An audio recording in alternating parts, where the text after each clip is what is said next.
I want you to imagine that you're an obstetrician gynecologist like me.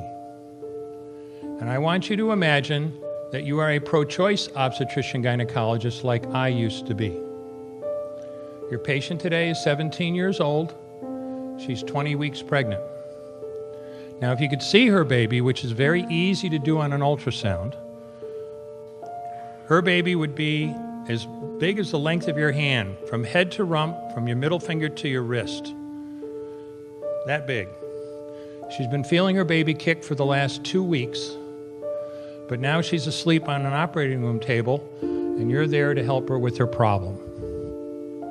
You walk into an operating room scrubbed and gowned, and to the right of the table, of the operating table, there's a smaller table where your instruments are located. And the first thing you're going to reach for is a suction catheter.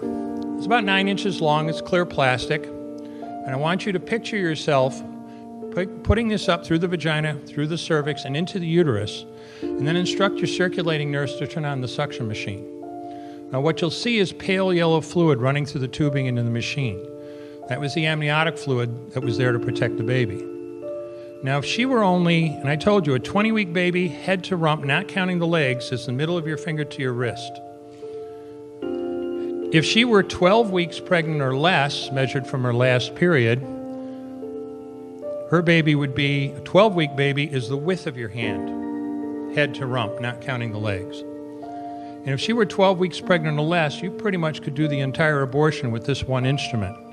But babies this big don't fit through catheters this size.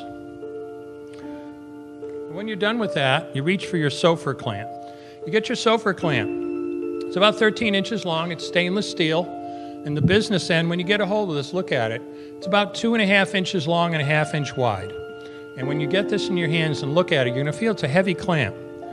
And there are rows of sharp teeth. This is a grasping instrument. When it gets a hold of something, it does not let go.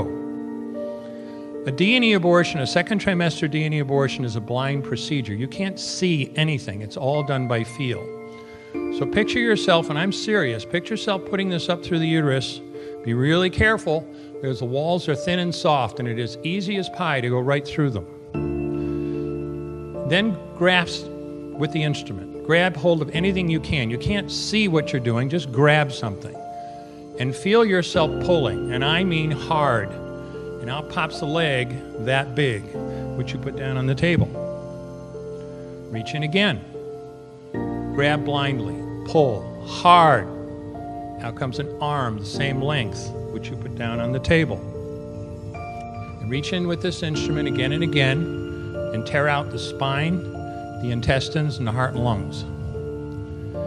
Now, the head on a baby that size is about the size of a plum. And again, you can't see it. You have a pretty good idea you're there if you've got a hold of something and your fingers are spread as far as they'll go. You know you did it right if you crush down in the clamp and white material runs out of the cervix. That was the baby's brains.